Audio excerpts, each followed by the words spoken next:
Assalamualaikum warahmatullahi wabarakatuh. Anak-anakku kelas 5A maupun 5B, kita ketemu lagi dengan Ustazah Nana pada pelajaran Bahasa Indonesia. Pada kesempatan kali ini, kita akan membahas 2 KD, yaitu KD 3.2 yang ada di tema 2 dan KD 3.4 yang nanti ada di tema 3.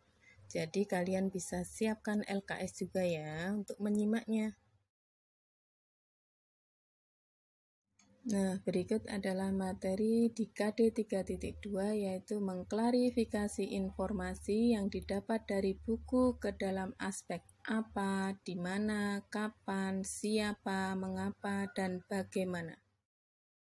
Sedangkan KD 3.4 akan menganalisis informasi yang disampaikan paparan iklan dari media cetak maupun elektronik. Nanti selanjutnya akan kita pelajari satu persatu secara rinci.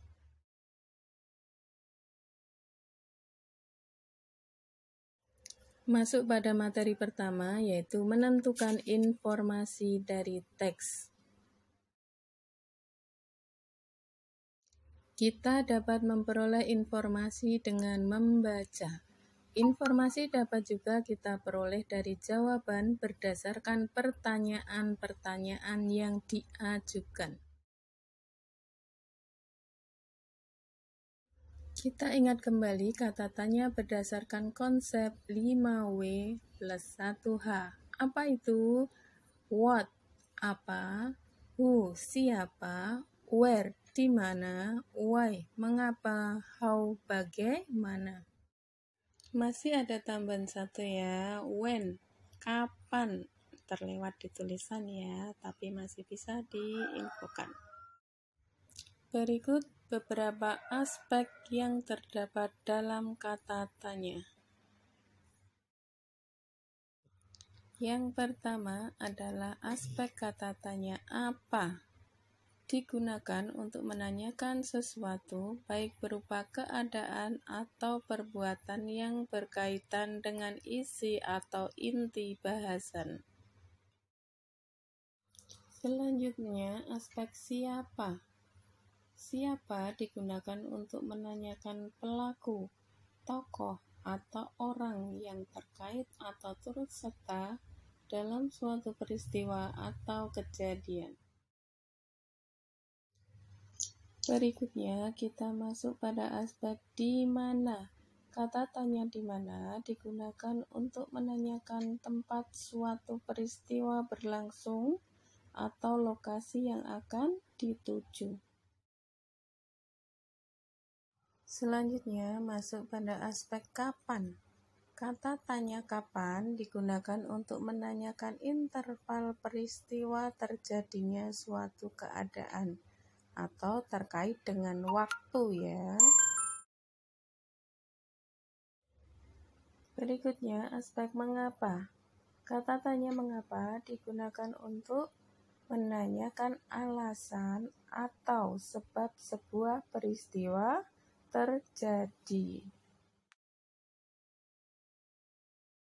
Aspek terakhir yaitu aspek bagaimana. Kata tanya bagaimana digunakan untuk menanyakan cara atau proses sebuah peristiwa berlangsung, serta menanyakan keadaan atau kejelasan satu hal. Untuk materi pertama yaitu tentang menemukan informasi dari teks atau KD 3.2 sudah selesai ya, tapi akan tetap kita lanjutkan materi berikutnya yaitu materi yang kedua. Materi kedua nanti akan membahas tentang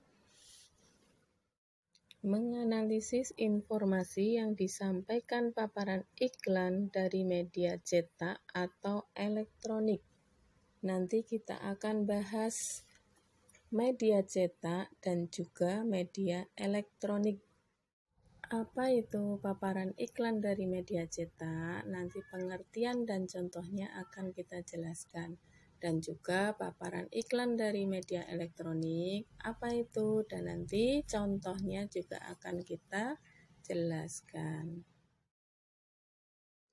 Apa itu iklan media cetak? Pengertiannya adalah iklan yang penyebarannya dilakukan melalui media cetak. Apa contohnya? Ada poster, spanduk, baliho, reklame, iklan baris di koran, dan flyer atau selebaran. Nah, itulah contoh-contoh dari iklan di media cetak. Berikutnya, iklan media elektronik. Apa pengertiannya? Iklan media elektronik adalah iklan yang penyebarannya dilakukan melalui media elektronik. Contohnya, iklan di televisi, iklan di radio, iklan di internet yang sering kalian jumpai juga.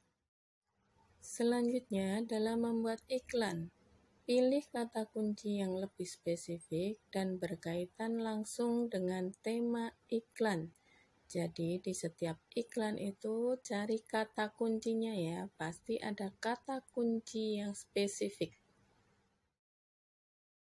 Nah, berikut contoh iklan bisa kalian lihat baik di slide ini ataupun di LKS tema 3 halaman 3 ya, untuk lebih jelasnya. Bisa kalian cermati, sayangi jantung Anda, konsumsi buah dan sayur segar setiap hari. Di situ bisa kalian temukan kata kuncinya.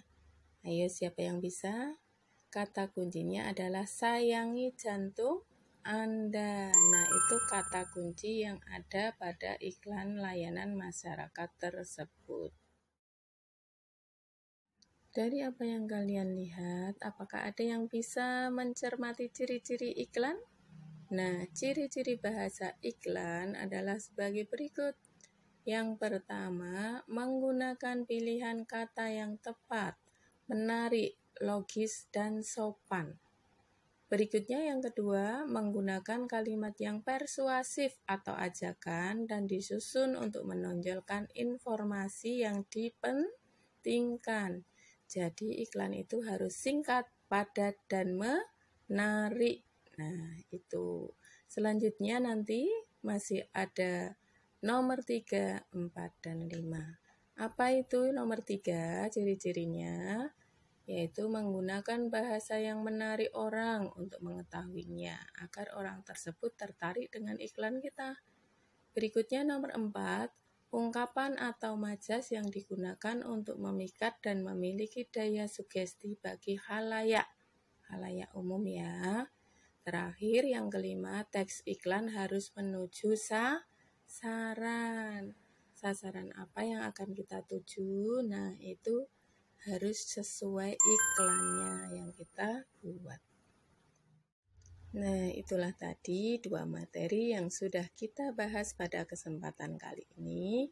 Selanjutnya, tugas atau untuk mengukur paham kalian tentang materi kali ini, yaitu yang ada di LKS tema 2 halaman 119 Romawi 3.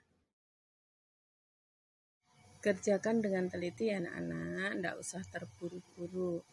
Ingat tulisannya yang jelas, tulis dengan tinta hitam, dan penggunaan huruf besar kecilnya juga diperhatikan.